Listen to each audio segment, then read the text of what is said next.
This You question I see think is the fair. When in a world where everyone's on board with Lane, there's still a group of people that are hesitant of Lane and ask this question. And I think it's good. I think we should have these open dialogues. I know we're all like choo choo. Oh. Listen, I'm all aboard. Listen, y'all. If you haven't seen the t-shirts we're gonna make, we're all aboard the Lane train. All right. I want 90. Listen, boys, 90,000 strong. Just screaming into a wooden choo choo horn is all that I want for Christmas. Okay, I'm just. Forget your cowbells. We've got train horns. Could you imagine? I mean, you think that place is loud now. All right, I have Valley Plains. What is the fetish? Interesting word of choice there. For Kiffin, all about. He's a great social media troll. How great is an understatement. He's a phenom. And and a very good offensive coordinator. He's not even the offensive coordinator. He's just great at hiring good offensive coordinator because Charlie Weiss Jr. is his offensive coordinator. Yeah. He cannot win the big game. He has never won anything. I don't get it. Does someone want to go first on addressing this, or Allie's got it? All right, go ahead, Allie. I can see it in her eyes. I will. So I think Lane Kiffin has come a long way. I think when he took the head coaching job at Tennessee, that job was too big for him at the time. I think he conflated the need to be sassy with the need to be successful before you could be, an asshole, essentially. I think he wanted to be Spurrier. That is who his idol is, but he hadn't gotten there yet. I think he's learned a lot along the way. And I think that now that he has learned those life lessons, he is at a place where there is a ceiling. And I acknowledge that in NIL times, things operate slightly differently. I still think that there is a ceiling for Ole Miss. And even if they did end up winning a title, it would be a once in a blue moon kind of opportunity as opposed to coming to a place like Florida where you could compete for championships on a regular basis if you did things the right way. And so I think he hasn't been in a position to win the big game since growing up, essentially. And I think being at Ole Miss does limit that. Imagine Lane with all of the talent of the state of Florida, a better NIL budget, an athletic department that doesn't operate in the negatives, a full stadium. That's something he's complained a lot about at Ole Miss. I think you could see him be really successful. Now he's going to have to hire a really good defensive coordinator because that is something that Lane has always had a question mark with is his defenses. And so has he learned enough to make a stellar hire and then get the hell out of the way? That will be the question. But anybody that we potentially hire, there's going to be a flaw, some question marks. Yeah. And every name on that list and every name that you can throw at me outside of 4 names, and I'll get to those 4 names in a minute, haven't won the big one. That's kind of the point. Ryan Day was on the seat until he finally got over the hump and won the big one. Sometimes it just takes a little bit of push and going into the right direction to get over to the big one. You have to hire you got to buy a stock at the right time with as little error as possible and hopefully get over it. Right.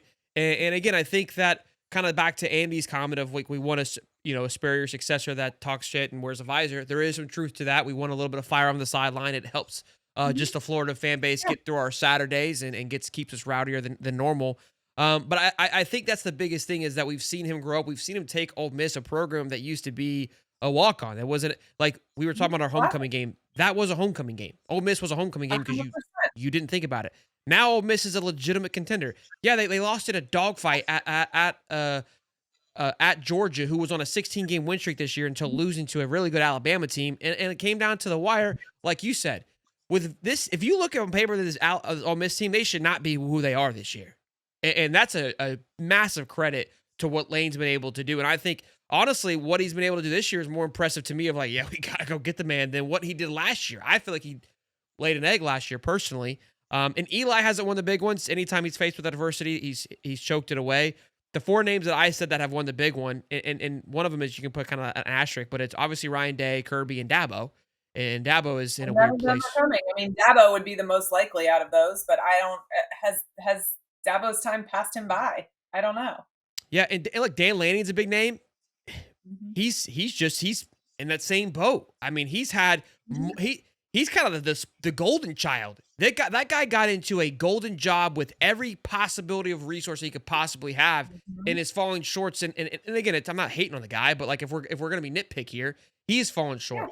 Kurt Singetti was the other name. I feel like he's done a pretty good job of winning some big ones here over the last. I mean, he's only been there for 2 years, so it's hard to even say if he's had many opportunities. But taking down Oregon the way that he did on the road, and they had a big win last year. I know they lost in the playoffs last year too, but he has shown some fight when it comes to get after it, Mhm. and to maintain some success in Indiana like he has Mhm. is very complimentary too. So, Dave, do you want to answer this, or I feel like we kind of crossed everything? Is not much, but give you maybe you I was surprise about me to like you say. always do. Yeah, it's tough. There's three of us. It's hard.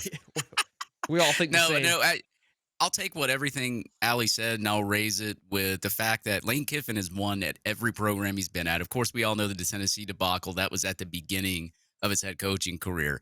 But at USC Florida too. Atlantic, he had it.